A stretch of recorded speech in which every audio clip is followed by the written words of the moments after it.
Victon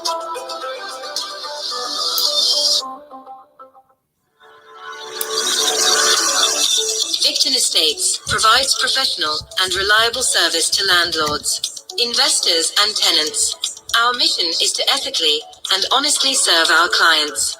We won't make promises we cannot keep, rather. We present a clear picture of the reality we can offer.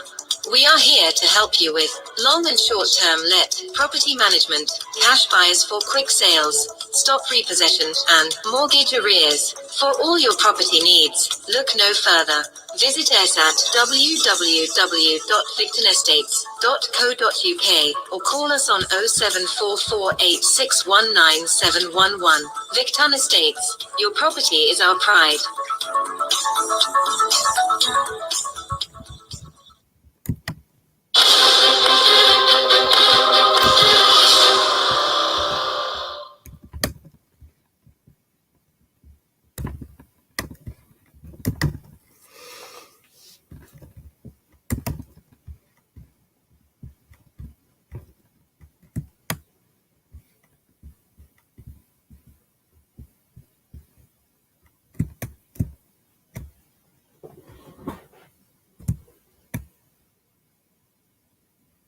Good morning. Welcome to Hanging Out with Vikky Newton. Vikky, could you turn your camera back on, please?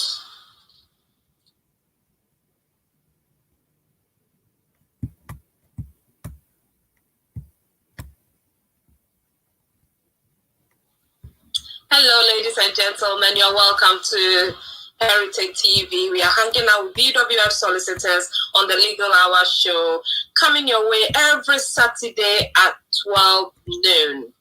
I hope you are having a lovely, mid-morning. And I believe that, as usual, you'll be learning a lot from today's topic, which is applying for right of abode in UK. As usual, this program is sponsored by BWF Solicitors, Victon Estates Limited, and Eagle Heights International School. Please share if you're watching us live. Share to all your contacts. And I also would like you to contribute to this program, which makes it more interesting. Just sending your questions on Heritage TV platform on Facebook, and also on BWF Solicitors on their Facebook page. We'll be able to pick all those questions up, and our special guest, Mrs. Eunice of will be able to answer all your questions. If you want to contribute to the program live, call us on 0744 8619 711. The number again is 0744 8619 711. As usual, I'm your host, Vikky Newton. Let me quickly introduce Lawyer Eunice. Hello, Lawyer Eunice. Hi, Vikky. How are you? Yeah, I'm fine, thank you. And you? I am doing well by God's grace. Beautiful day, isn't it? Oh, of course. Oh, I'm hoping the sun will come out. It's warm, but I'm hoping the sun will come out. Yeah. Yes. But how's your week been so far? Is it still busy as compared to, end Before of July, 30th with that June? Yes. Well, in a good solicitor's firm, it's usually busy unless, obviously, you haven't got much clientele. So with us, we thank God for the fact that we still have people coming in or people instructing us remotely. So yes, on a good week, you will be busy. So that's one thing that we are always grateful to God for.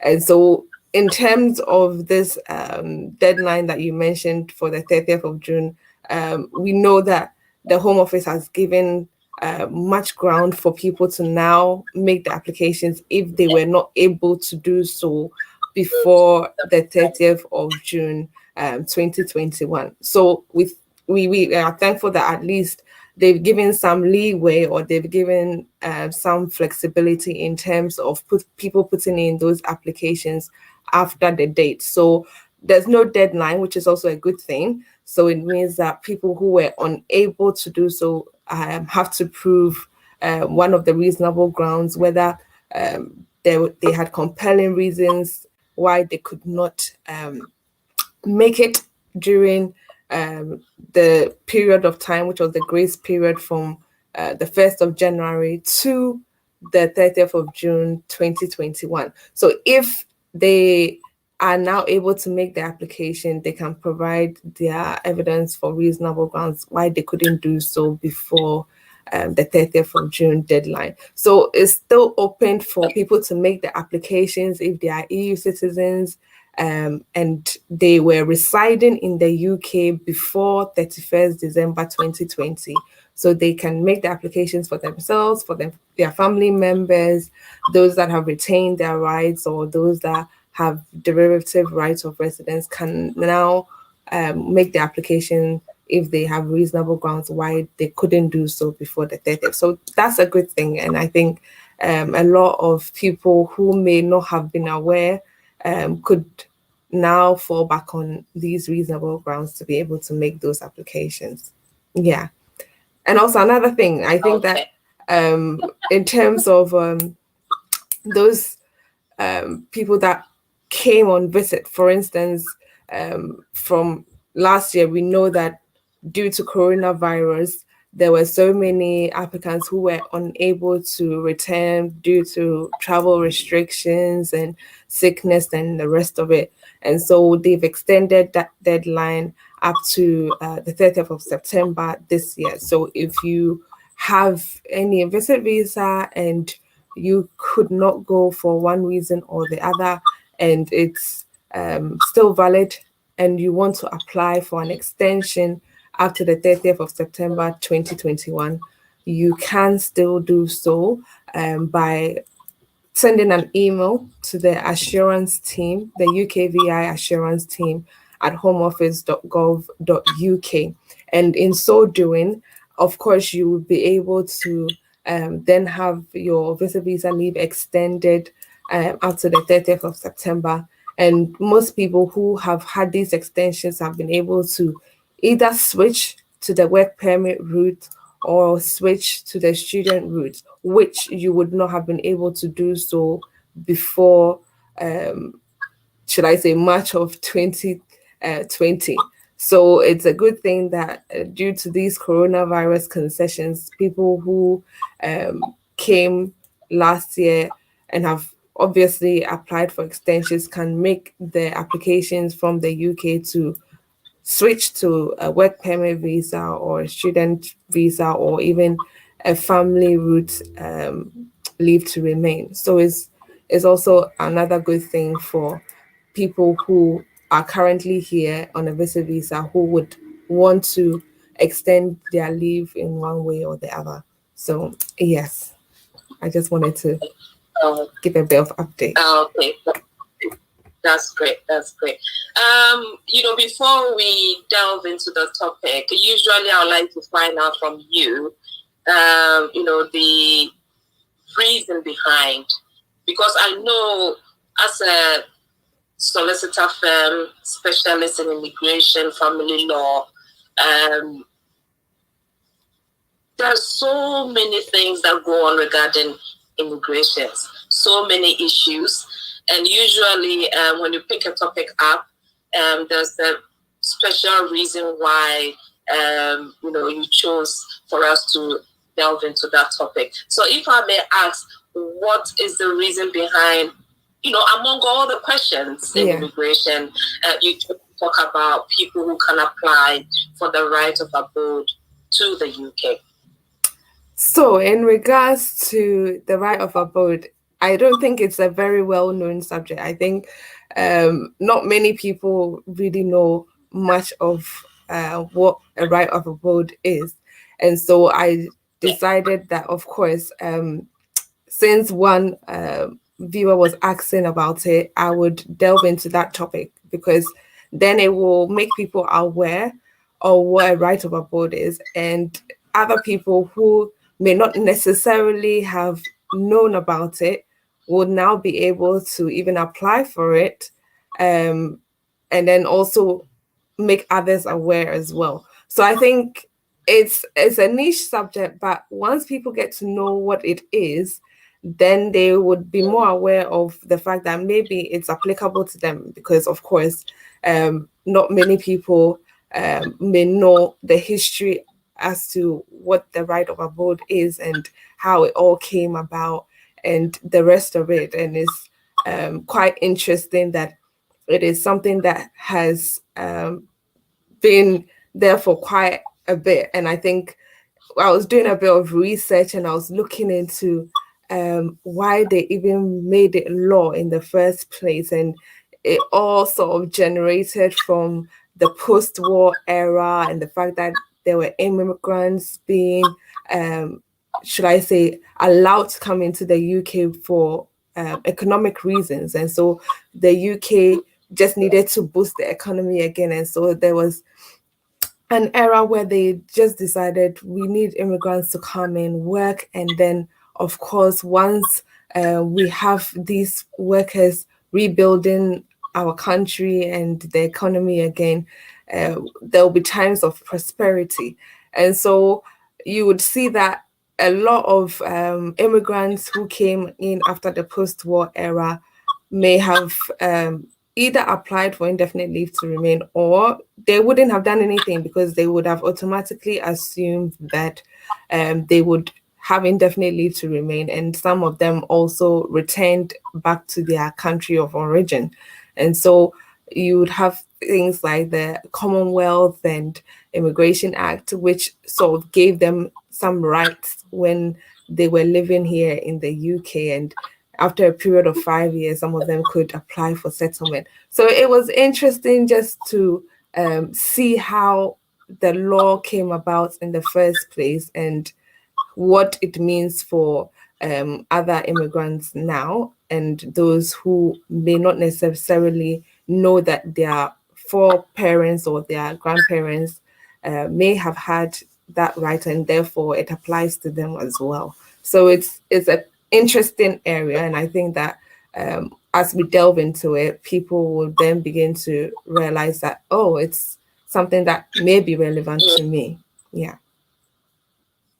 Okay, so this takes me to the next question. What is right of abode? So when we talk about the right of abode, when we look at our Immigration Act of 1971, so this act didn't come into force until January of 1973, and it was seen as the law which will make immigrants who had come here after the post-war era have some sort of right or be able to apply for British citizenship after their period of time here in the UK. So the 1970 Act 1 introduced this concept of a right of abode, and it simply means that a person is exempt from immigration. So it means that a person is exempt from immigration controls or from immigration rules. And so therefore it means that once a person has been able to go ahead.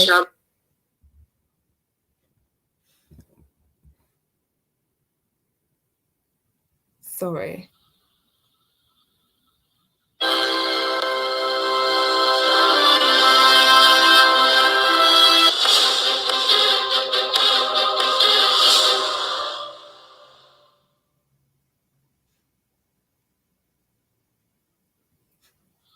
Yes, ladies and gentlemen, my sincere apologies. There was nothing we could do about that, but yeah, hey, we are back. Lawyer Eunice, yes. Yes. Continue from where you left off. Yes, so I was saying that a right of abode simply means that a person is exempt from immigration control. So basically, for instance, if somebody has leave to remain, that means that they will have to renew it ever so often. So depending on the rules that apply, the person will have to keep renewing it. But somebody who has a right of abode is exempt from any immigration control whatsoever. So they don't have to apply for leave to enter, or they don't have to apply for leave to remain in the UK, because they have a right to be in the UK, because they are people who are, should I say, seen as British citizens. So they are exempt from any immigration control or rules whatsoever.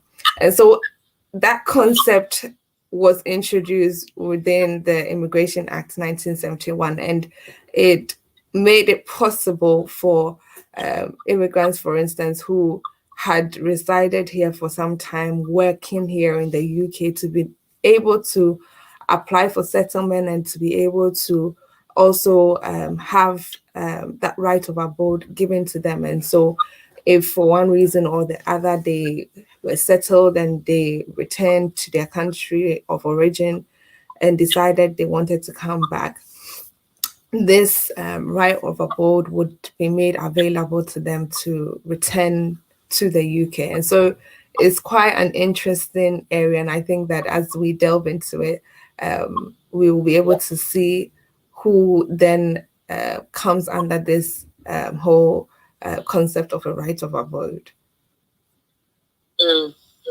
Okay, brilliant. Ladies and gentlemen, if you've just joined us, this is Heritage TV, the Legal Hour Show, with your host, Vikky Newton, and our special guest, who is a solicitor and partner at BWF Solicitors. Today, we are, talking about applying for right of abode in the UK. You can send in your questions to us on our social media handles and also on Facebook, where we are live, at Heritage TV, and also on BWF Solicitors Facebook page. If you want to call us live on this program, you can call me on 0744 8619 711. The number again is 0744 8619 711. Yes, Lawyer Eunice, I want to know, who is then eligible to apply for the right of abode? Okay, so as I previously said, this was a concept that was introduced by our Immigration Act of 1971, which came into force in January of 1973. And so you would see that very clearly before most of us who are now living here in the UK, and most of us who may now have British citizenship, they acquired it quite differently back then. And so now we have our British Nationality Act of 1981. And before then, a lot of people who were born in the UK, whether you were born to an immigrant or you were born to a British citizen, you were automatically seen as British because the law said so. So it was great, it was good that people who were born in the UK, for instance, would then automatically have British citizenship, just like in America. But then, of course, you also had immigrants who would come and work and then work for a while and also return to their country of origin. So within our 1971 Act, it states that somebody who, for instance, is a citizen of the UK or colonies. So an example of a UK colony during that time would have been Jamaica. So for instance, if you were a citizen of Jamaica, you would have been seen as somebody who had come into the UK, and therefore you were a citizen of the UK and colonies. And of course, if you were able to show, for instance, that you were living here for some time, even before 1949, and we all know that war ended in 1941. So if you had come after the post-war era and you were living here even before 1949, you would have been able to show that you were a citizen of the UK, which the UK at the time included not just England and Scotland and Northern Ireland. Apparently, the whole of Ireland was part of the UK before 1922. So it was Northern Ireland and Ireland itself, and then you had like the Isle of Man and the Channel Islands being part of the UK.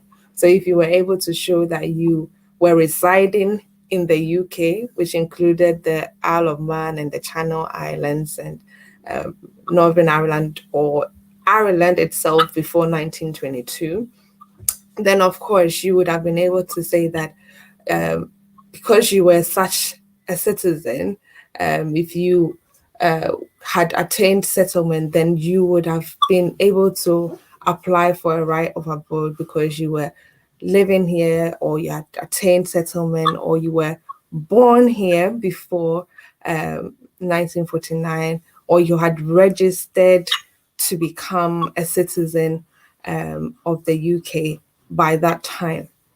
And of course, it includes somebody, for instance, who I would say may have been here.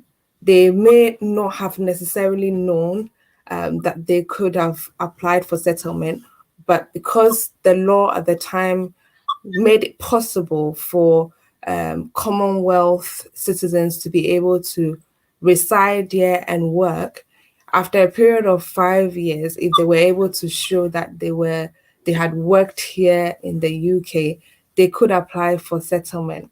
And in most cases, if they even returned to whichever country they were from. So if, for instance, they returned to Barbados because they were from Barbados, because the law said because they had resided here for a period of 5 years, they would have been able to apply for settlement at the time.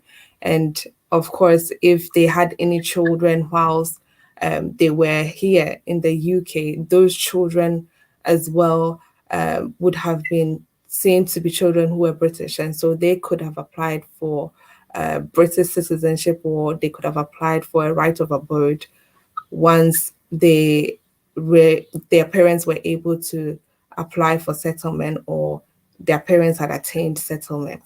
And then you also have people who may not necessarily have parents who were living here, but maybe grandparents who were living here before 1949. So they were citizens of the UK and the colonies, or they were Commonwealth citizens who were residing here before 1973, when the Immigration Act came into force.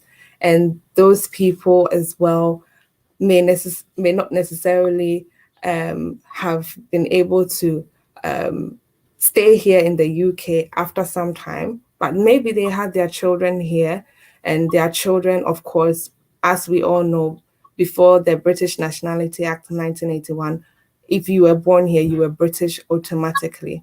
And so because the children, of course, were born here, they became British automatically. And if they took those children back home with them, those children may have had other children. And because they may have also had other children in whichever country of origin they were from, their grandchildren would be able to apply for right of abode if they are able to show that their parents were British and that they themselves were born before the 1981 Act came into force. And so it's quite a broad spectrum of people who may be able to apply for a right of abode under the Immigration Act 1971. And so the concept that somebody may have come into the UK and even worked, or may have been settled, or the person may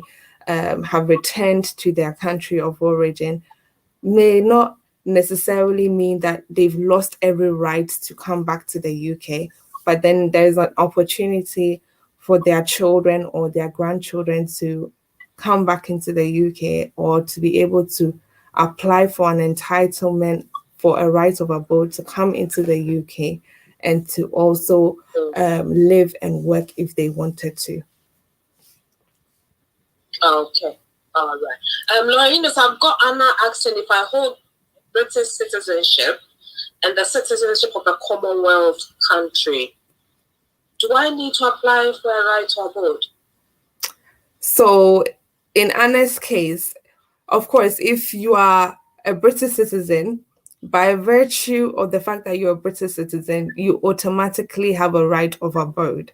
And so it is one of the good things about our British Nationality Act. And so, of course, when you look at our British Nationality Act, anybody who is a British citizen automatically has a right of abode. And so you are exempt from any immigration control whatsoever by virtue of the fact that you are a British citizen.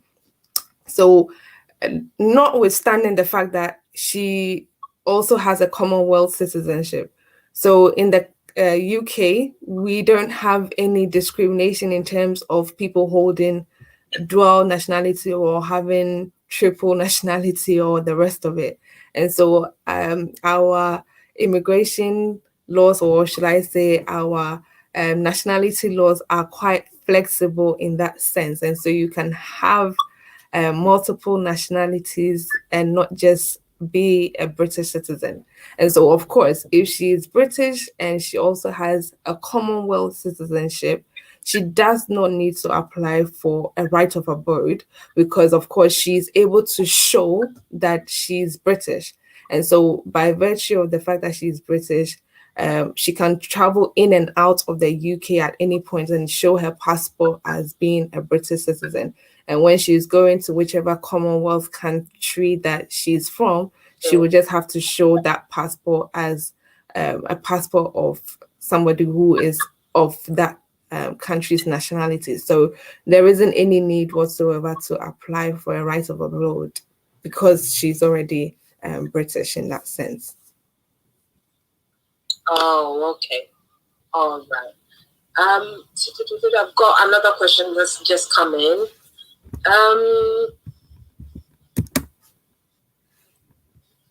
What's it? Oh my God. The name again. Kenley. Yeah. My parents came to the UK in the 1950s, and I was born here in the 1960s. In the 1980s, my parents then migrated to Nigeria, and we have been living in Nigeria since. Will I be eligible to apply for a right of abode? Yes. So, as we all know, Nigeria is also a Commonwealth of the UK. So, in this scenario, he says that he was born here in the UK in the 1960s. And because his parents were residing here, I don't know how long they were working for. And of course, because the Act, which is the British Nationality Act of 1981, had not come into force then, any person who was born in the UK at the time was British. And so, of course, he would have been seen as somebody who would have been automatically British by virtue of being born here in the UK. And so if his parents migrated back to Nigeria in the 1980s, of course, he will be able to apply for an entitlement to a right of abode. It's a simple application and it only takes a few weeks for them to even grant you that certificate of entitlement to a right of abode. And so if for any reason whatsoever, he would then like to come into the UK, all he needs to do is to apply for a right of abode, and then he will be able to come here to the UK and reside. And once he's here in the UK, if he wants to apply for a passport, he can easily apply for a British passport as well, because he has a right of abode. He's not going to be restricted by any immigration controls or any laws to that effect. And so he would be able to travel into the UK with his certificate of entitlement to a right of abode, and then even apply for a passport once he's in the UK. So yes, of course, he will be able to do so. It is different when, the child may have been born outside the UK. Yeah. I've got a caller on the line. His name is Emmanuel. Hello, Emmanuel. Good morning. Good morning. How are you doing? Fine, thank you. Good. And where are you calling from? I'm calling from London here. London. Okay. Could you please ask your question? My question is related to being a British here, and I want to invest in my family. And it's been declined twice.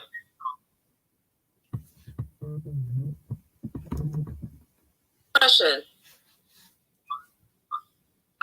Did you hear Emmanuel's question? He wants to invite his family member. Emmanuel. Yes, sir. Yes. Could you please repeat the question again?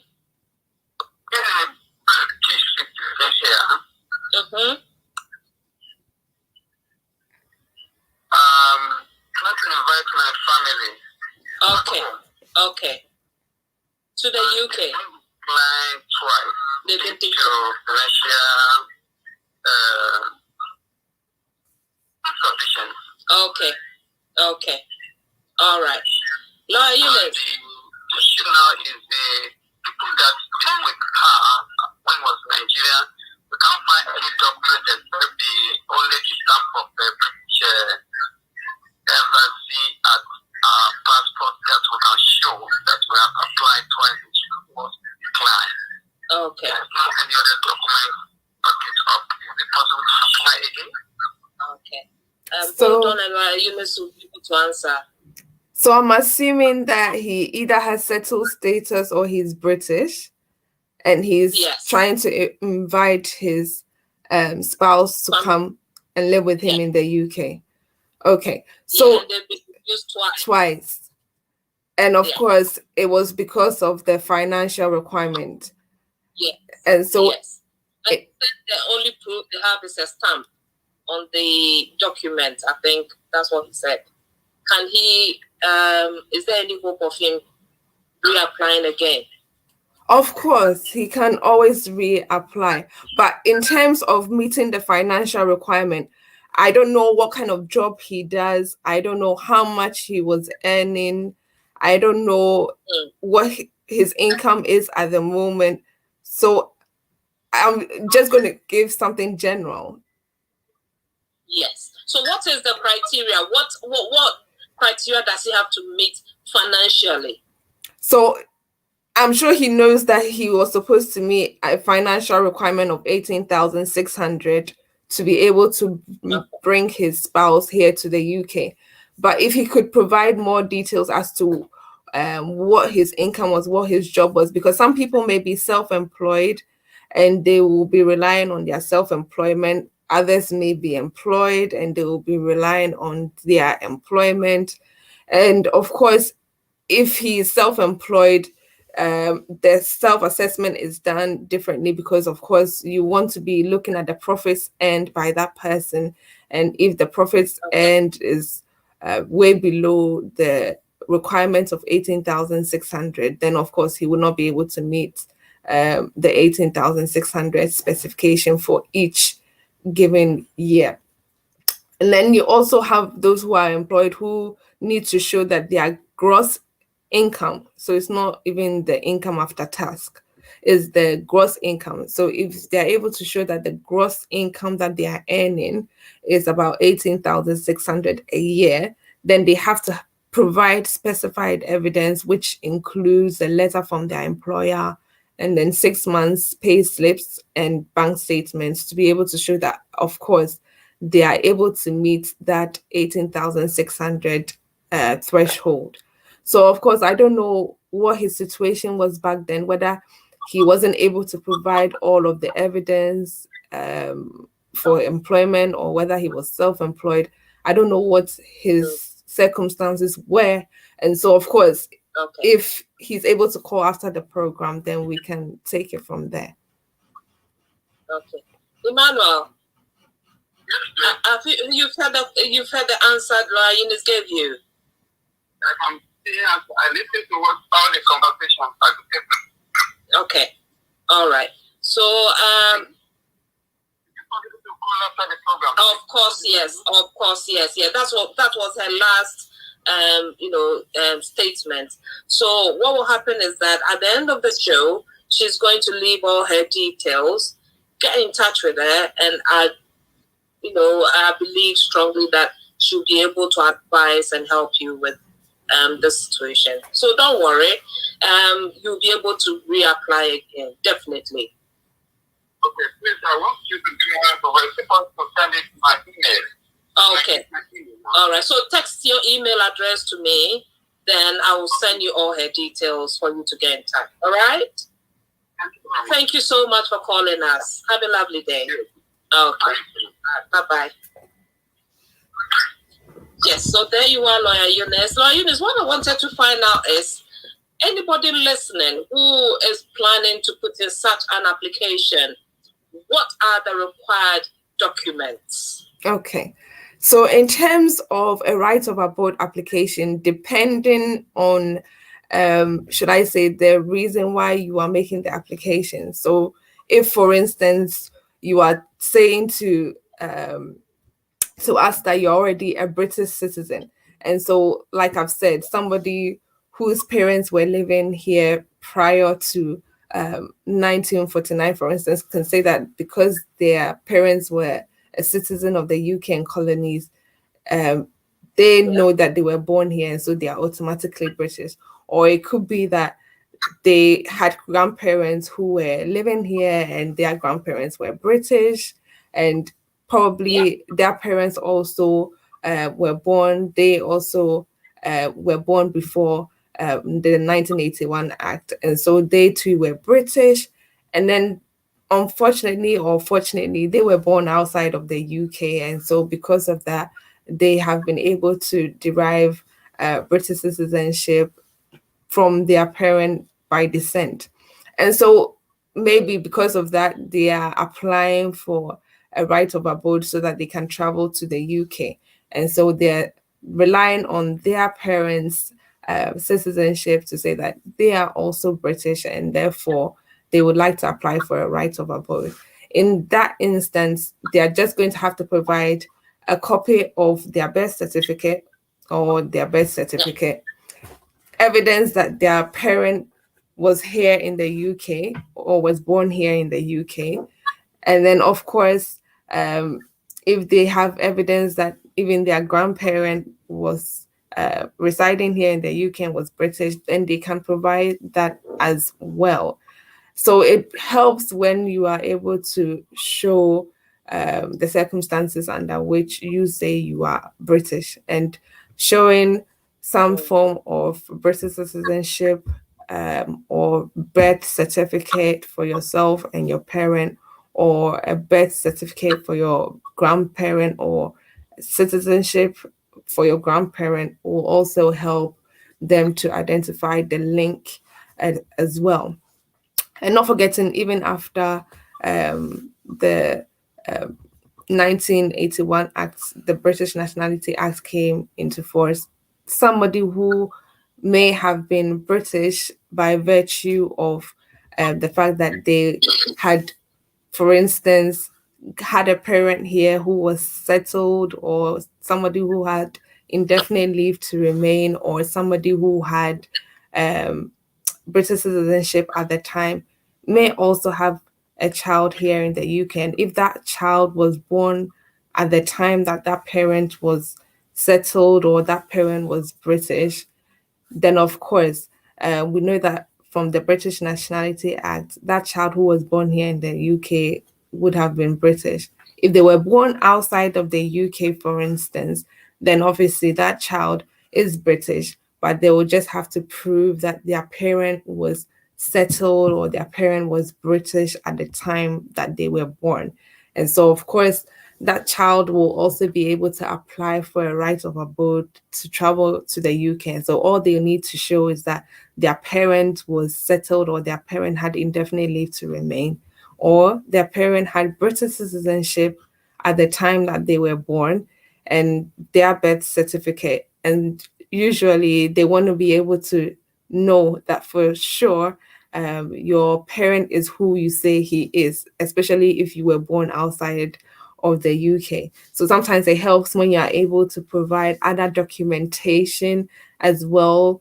If, for instance, your parent was living in your country of origin before you were born, you can provide evidence to show that, yes, your parent was there.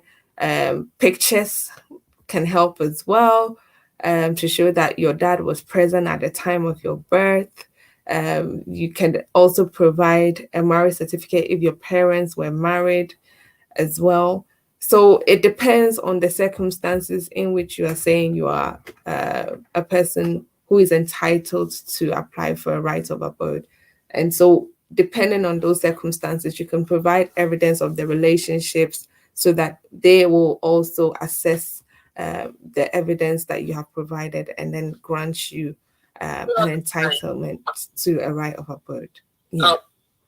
So we've got another caller on the line. So hello, caller. Hello. Yes, what's your name and where are you calling from, please? I'm calling from UK. Okay, your name is?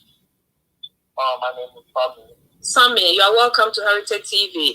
You can now ask your questions. Lawyer Eunice is listening. Okay, I want to ask for people that came to UK before the pandemic and they are stuck here. Is there any plan for them? So, now, did you get the question? Yes, so he's asking those who came to the UK before the pandemic, is there any plans for them? Yeah.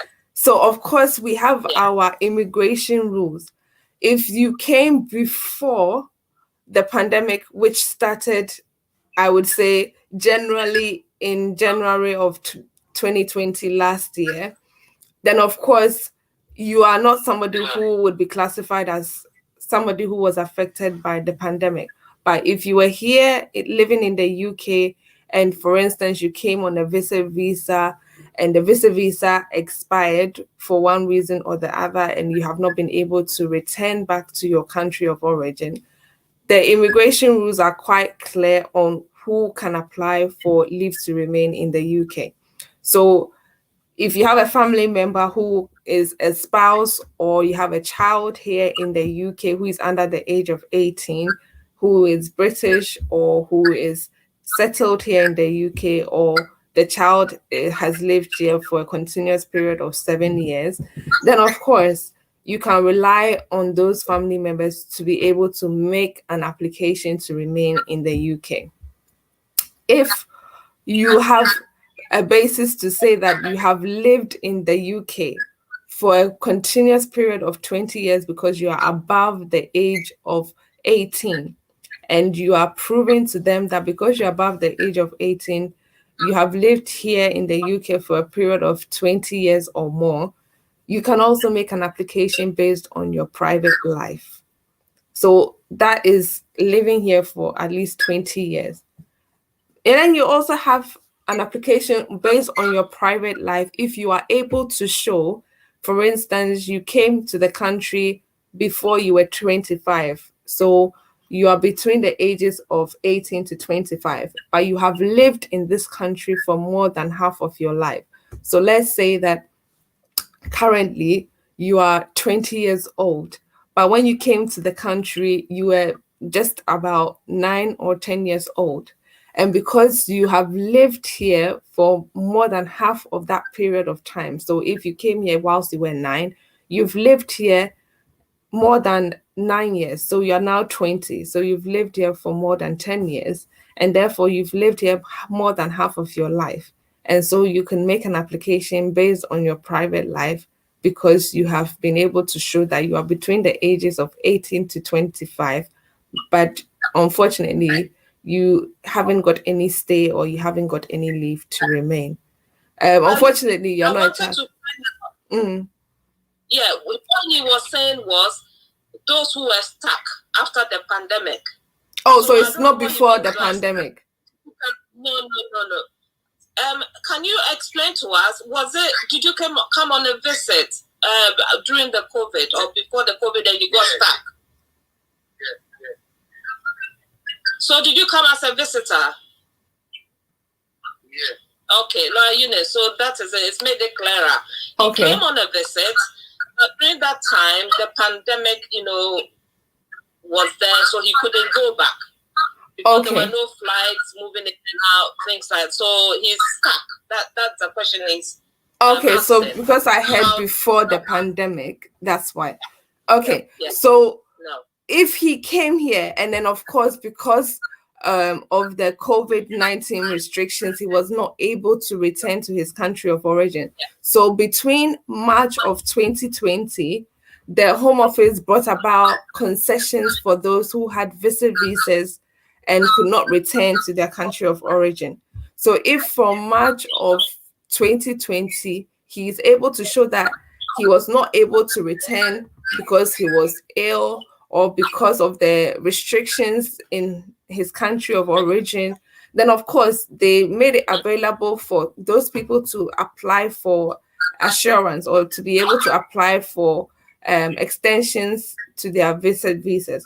And so, as I was saying at the beginning of the program, once you were able to apply, then of course you would have been able to be given that exemption.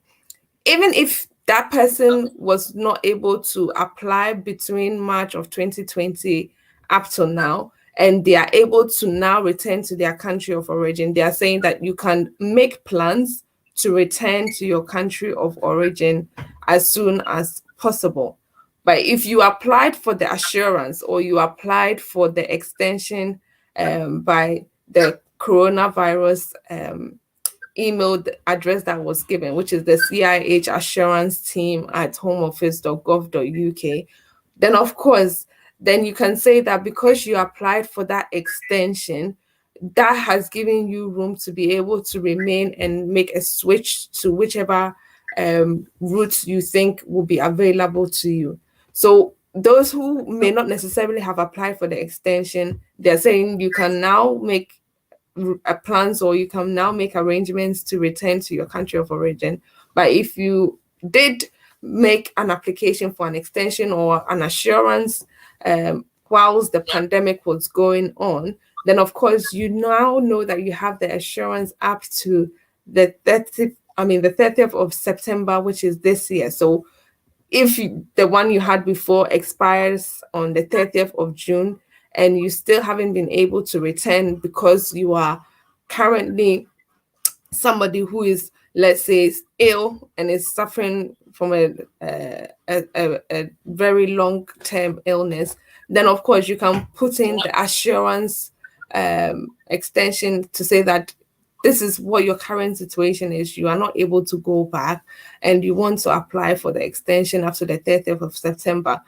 In the meantime, they've given people like that the flexibility to also apply to switch to whichever route they think they can apply to. And so, like I was saying, people have used the opportunity given to be able to apply to work permit routes, for instance, considering that we were undergoing a lot of should I say headaches with the NHS system, and they needed a lot of health practitioners to be able to help with the burden that the NHS was under.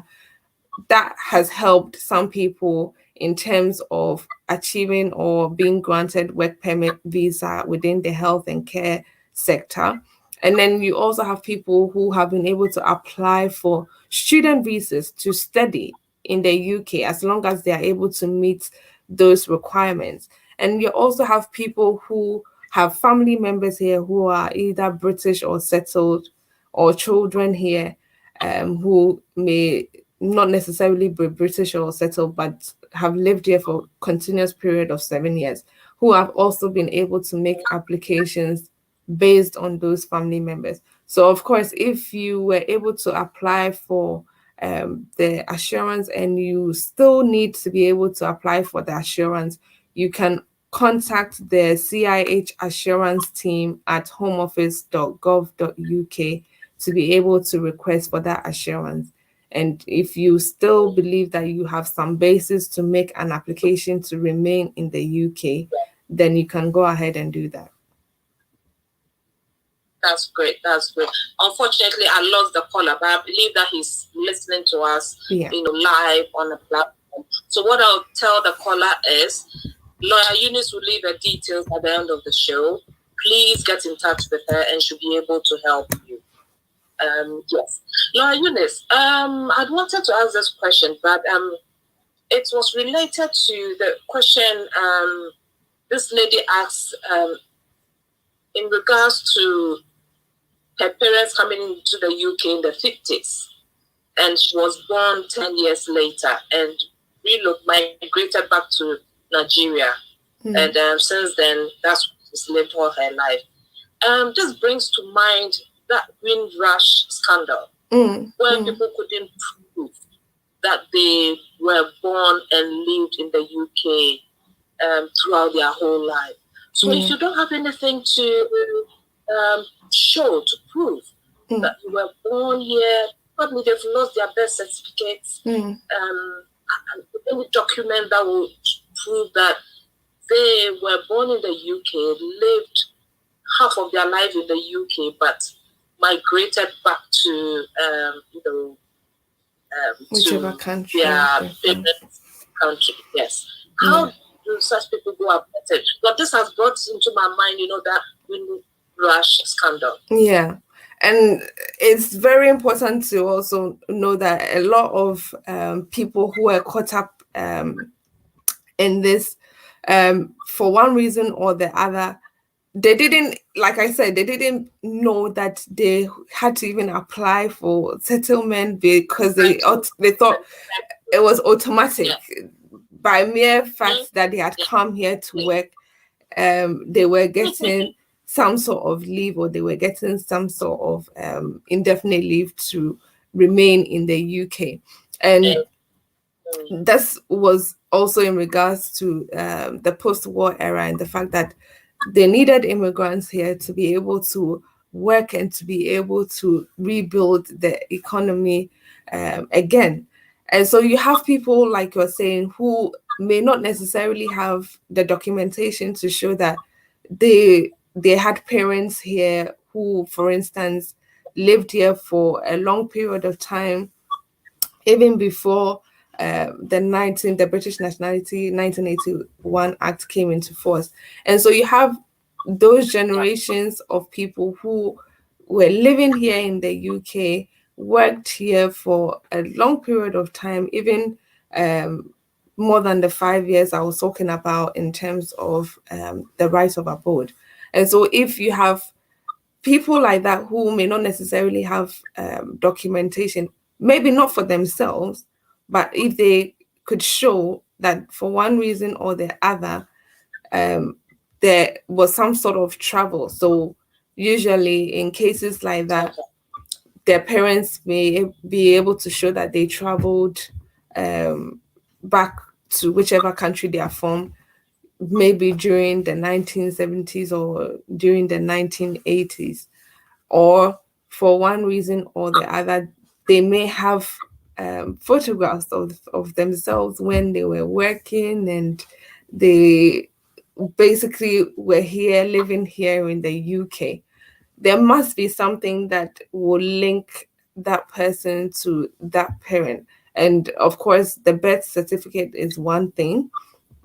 And then also the evidence that they know that their parents were here before they traveled back to whichever country they were from. And so there might not be substantial evidence in terms of maybe the work that they were doing. There might not be substantial evidence in terms of the fact that they have a total record of the years that the parents were here, but there might be something like a travel ticket or something like a picture, something to be able to show that their parents were in the UK at the time, and therefore their birth certificate and any evidence that they may have to show that their parents were living here during the time the Immigration Act. Insurance, isn't it? Oh, yes. Because the people are working. Yeah. And so they could definitely rely on evidences like that as well. And if they're able to show that their parents were residing here even before the 1971 Act, which is the Immigration Act, came into force, or during the time it came into force, then they can or rely on that to say that yes, their parents were living here. They believe strongly that their parents worked even for more than a period of 5 years, and therefore their parents were able to attain settlement before they left to whichever country of origin they are from. And they are also relying on that fact to be able to even apply for a right of abode to return to the UK. And so we have generations of people who have also lived here in the UK without any status whatsoever, and they've been able to work and live and do as they would like any British person. And so for some people, they may not even know that they they were affected by this. And then you have those, yes. And then you have those who may, for one reason or the other, have gotten into trouble with the police or with the law, and therefore they had to be deported. And those are the people who are basically saying they thought that they had a right to remain here until it became clear that they didn't have a right to remain here in the UK. And those are the people who are very angry and very distraught about the fact that their lives have been destroyed because their parents have come, have lived here, worked and toiled, and they didn't get anything for it. And you even have people who are third generation British citizens, as they believe, and they have nothing to show for it. And usually those parents or grandparents may not have been able to travel because they didn't even have any status to be able to show that they were British citizens at the time. It is when the children are saying, we want to be able to travel, we want to be able to do A, B, and C, that they realize that they don't have the documentation to do so, and now they have to provide evidence to be able to show that yes, they are indeed British citizens, or yes, their parents were settled, and the rest of it. And so it became a big issue in terms of those, should I say, citizens who believed they strongly had a right of entitlement to be here in the UK. And it became very, very hot topic. I think during the time Sajid David was Home Secretary as well. And so it made sense that they would provide some sort of compensation to all those who were affected by the laws that be, and were not able to live here and be entitled to the things that people who are settled or who are British would be entitled to if they were able to show evidence of their British citizenship, or they were able to show evidence of their live here in the UK. So most people who may have been affected during the Windrush generation, or are still being affected by it, will definitely have this in terms of the fact that if they are able to show that they were residing here even before the 1970 Act 71 Act came into force, then of course they should be able to show that they were residing, living here, and maybe during the time were able to show that they were here for more than a period of 5 years or 5 years or more. And therefore, they believe that they should have had some sort of entitlement to settle here in the UK before they left. And so you have people who will be Commonwealth citizens who will be able to even apply if they were able to show evidence of this. And so, yes, those who are affected during this, should I say, post-war era, because of the fact that they had come to work and to build the British economy, may now have some means of remedy if they didn't have one before. Okay, great. Wow. Ladies and gentlemen, this is Heritage TV, Legal Hour Show with BWF Solicitors. And if you've just joined us, we've been discussing applying for the right of abode in the UK. And with me is solicitor and also partner at BWF Solicitors, Mrs. Eunice Achampo. And I am your host, Vikky Newton. Lawyer Eunice, I've got another question coming, and this says the person wants to remain anonymous. I was born in Ghana in 1985. My mother is British and migrated to Ghana to live with my father when they got married. We were 4 children in all and have lived most of our lives in Ghana. Would I be entitled to a right of abode, and would any of my siblings who were born after me be entitled to a right of abode? Okay, so we have someone here who is saying that they were born here in 1985, and then their parents migrated to Ghana sometime later, and of course their thinking is, can I also apply because my parents were here beforehand, and I believe that for some reason I should be entitled to apply for a right of abode. If he can show that his parents were here and they were settled, or that his parents were British at the time that he was born, then of course he can apply for a certificate of entitlement to a right of abode. So if he's saying that his parents, yes, they lived here, yes, they were British, or they were settled here in the UK before I was even born, then of course he will be entitled to.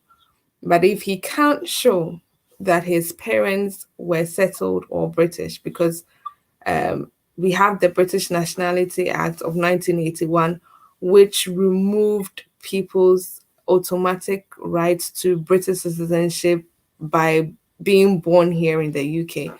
So it no longer became possible to be automatically British by just being born in the UK.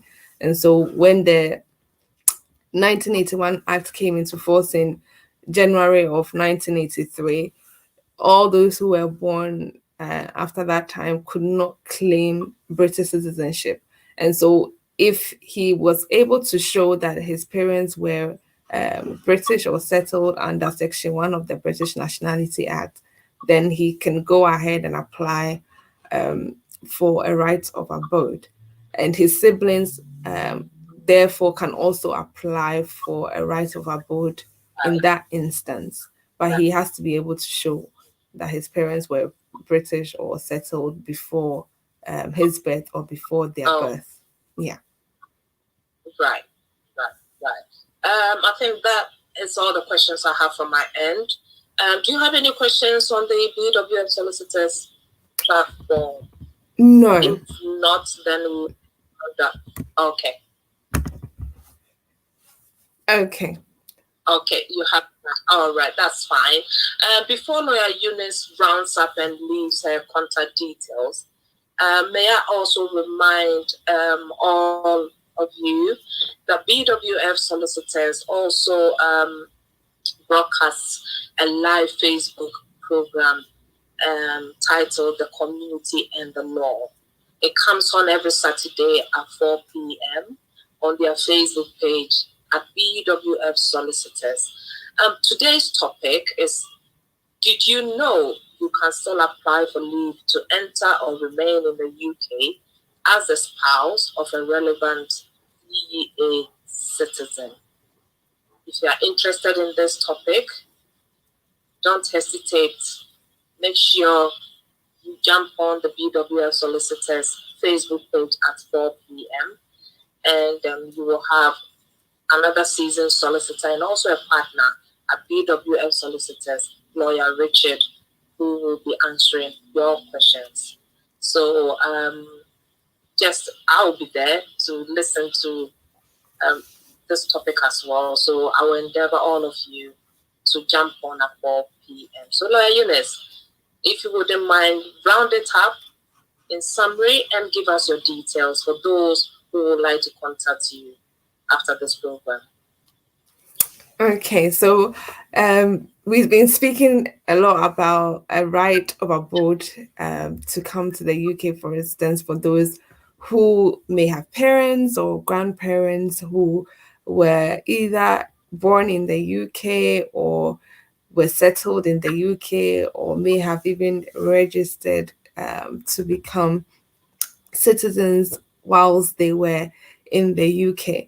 So it may not be that these persons who are looking to apply were born in the UK. They may have been born outside of the UK, but they have some links in terms of the fact that they know their parents were settled, or they know that their parents were living here in the UK, or their grandparents were here in the UK even before January of 1949.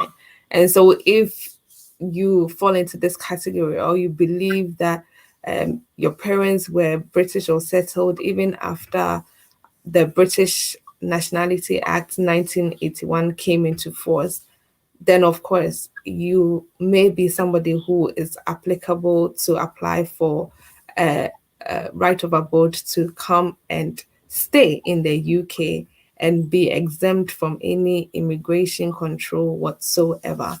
I know that a lot of people may not know much about this, but if you believe that there is some sort of link, or you think that there might be some sort of interest in it, and you may know somebody who has some ancestral line or something which shows that their parents or their grandparents were here and they were settled, or they were British, or they had come and they were entitled to settlement at the time, then of course do get into contact.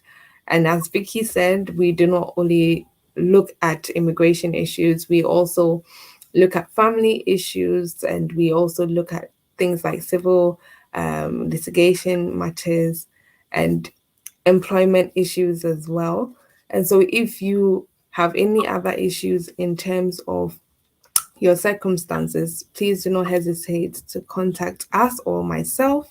My number is 075 35 81 3910. So my number again is 075 35 81 3910. And I work with BWF Solicitors, and we are located in London on the 4th floor of Anna House, 214 to 218 Tottenham High Road, London.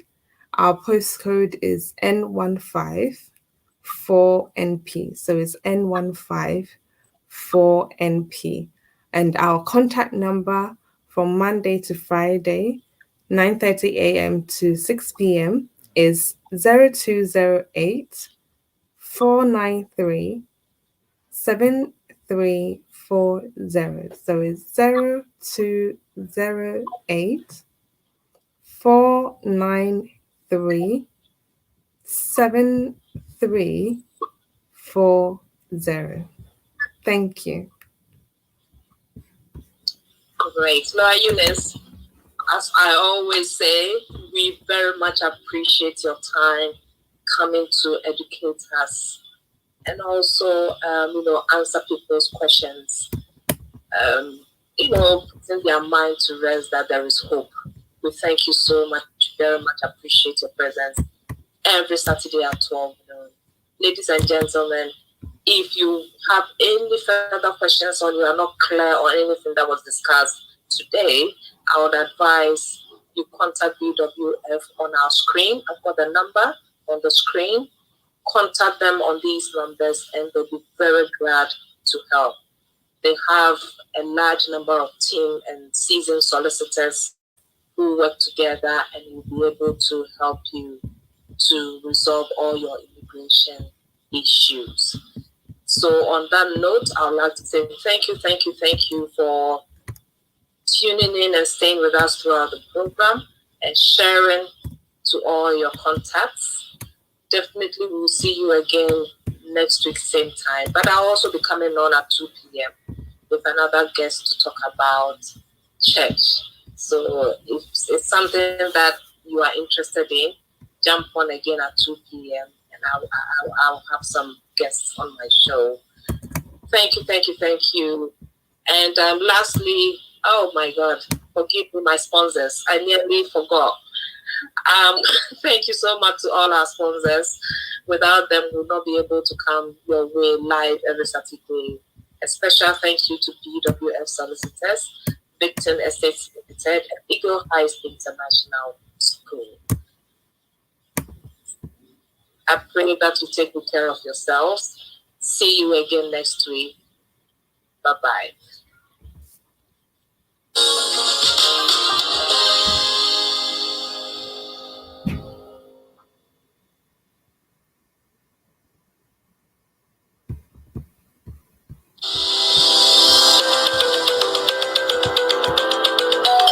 At BWF Solicitors, we take pride in our client service as a niche law practice. We are conscious of the demands of our clients. We always offer a friendly, listening ear and sympathetic attitude. We've worked with thousands of people all across the UK in all areas of personal legal services. We have received great feedback, reviews from our clients. We are located at 7 Sisters in Tottenham on the 4th floor of the Anna House, right on top of the Victoria Line train station, and utmost convenience. We have a friendly office and provide all of the refreshments necessary while you wait to see a lawyer. We are dedicated to our clients and have a successful record of serving our clients. Solicitors of England and Wales are of high quality and are bound by the highest professional standards. We are officers of the court and are bound by standards of integrity, competence, and conduct as part of our responsibility to uphold the rule of law. Our solicitors and lawyers care about your case and are committed to providing the best possible service to you in the most considerate and careful manner. We hold 2 Law Society quality marks. Law Society accreditation helps to demonstrate that we have attained the requisite standard in the area of law and have the requisite expertise. We are solicitors and are here to help you with your legal services when you need us.